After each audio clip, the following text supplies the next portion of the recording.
జీవితంతో ఆడుకున్నావు అని చెప్పాలా? బ్యూటిఫుల్ కళ్ళతో చూసి చూడనట్టు వచ్చావే నా ముందుకి.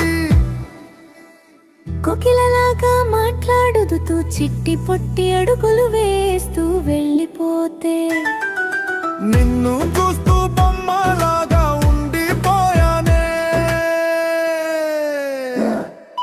బడిదోలు ఫీలింగ్ వడిక్యూగలు షీస్ కమింగ్ బాడీ మొత్తం షివరింగ్ ఫీలింగ్స్ లేని హర్ట్ ని నవ్వెడీలను అమెడిను వెటిను కమెసి టు షిటు